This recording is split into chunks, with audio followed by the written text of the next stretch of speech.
परमेश्वर के धन्य नाम की महिमा हो।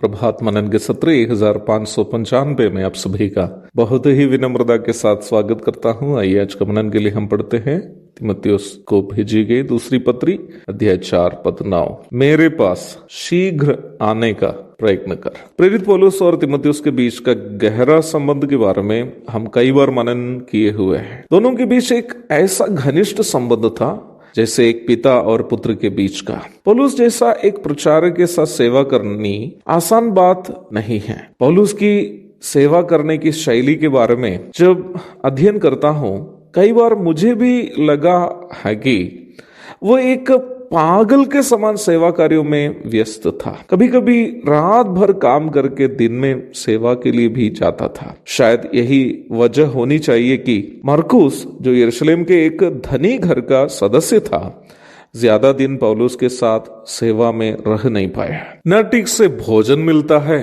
न ठीक से सोने देता है। जहां सताव से बचने का उपाय है, उधर भी बचने का विकल्प का उपयोग ना करके ये सोच करता था कि सताए जाने से कोई प्रभु को जान पाएगा कि नहीं, जैसे फिलिपी में पौलुस ने किया था। ऐसा एक इंसान के साथ एक अच्छा घर का लड़का जो ऐश और आराम का जीवन बिताया है कैसे ठीक पाएगा? मरकुस को हम कुछ नहीं बोल पाएंगे। शायद मरकुस के स्थान में मैं और आप भी रहते तो वैसा ही करता। वहीं पर तीमुथियुस, तीतुस, लूका आदि लोगों को हमें मानना पड़ेगा। वे लोग पौलुस के साथ एक परछाई के समान रहा। पौलुस के प्रथम मिशनरी यात्रा के दरमियान तीमुथियुस प्रभु को जाना था। अपना दूसरा मिशनरी यात्रा के दरमियान पौलुस तीमुथियुस को अपने संग सेवा में सहभागी बनाया। तब से तीमुथियुस पौलुस के संग एक पुत्र जैसे पिता की सेवा करता रहा। वैसे ही बिना कोई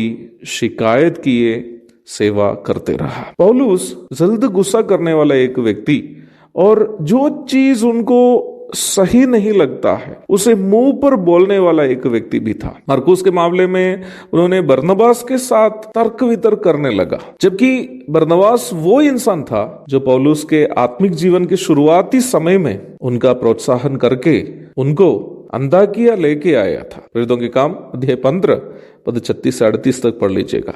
वरिष्ठ प्रेरित होने के बावजूद भी खतनावादियों से डरने के कारण, अर्थात खतरावादियों से पत्रस डरने के कारण पत्रस का भी पौलुस ने आमने सामने विरोध किया।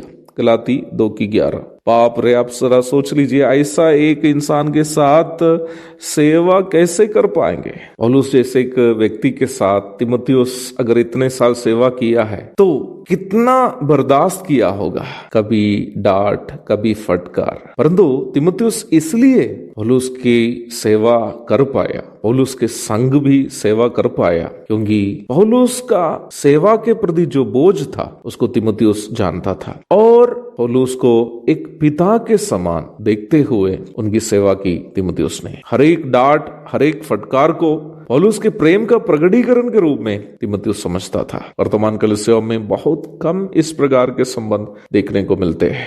वरिष्ठ लोग ना ही पौलुस के समान प्रेम करते हैं, ना ही जवान लोग तीमुथियुस के समान अधीन रहते। वर्तमान कालीन कलीसियाओं में यही हाल है। बाइबल कॉलेज से जैसे ही निकलते हैं, जवान लोग इस धारणा से वापस कलीसिया आते हैं कि अब कलीसिया में मुझसे बड़ा कोई नहीं है। अधीन रहकर सेवा करने का आदत ज्यादातर जवानों में वर्तमान समय नहीं है, इसलिए सेवकाई के शुरुआत में ही सेवा से बाहर भी हो जाते हैं। परंतु तीमुथियुस के बारे में सोचते समय पौलुस के मन में केवल उन दिनों की ही यादें थी जब तीमुथियुस ने पौलुस को पिता समान देखकर उनकी सेवा की। इसलिए ही विदा होने के पूर्व अपना प्रिय शिष्य को एक और बार वो देखना चाहता है और वो बुला रहा है, बेटा तीमुथी, मेरा कूच का समय आ गया है, एक और बार मैं तेरा चेहरा देखना चाहता हूँ, शीघ्र आने का प्रयत्न कर। एक और शुभ दिन की धन्य कामनाओं के साथ आज का मनन मैं यहाँ समाप्त करता हूँ। प्रभु आप सबको आशीष दे। आमीन।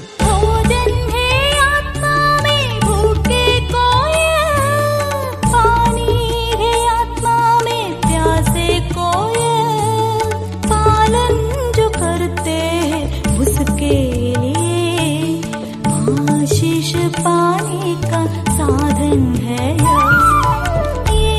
ये वचन, प्यारा वचन, यीशु मसीह का प्यारा वचन।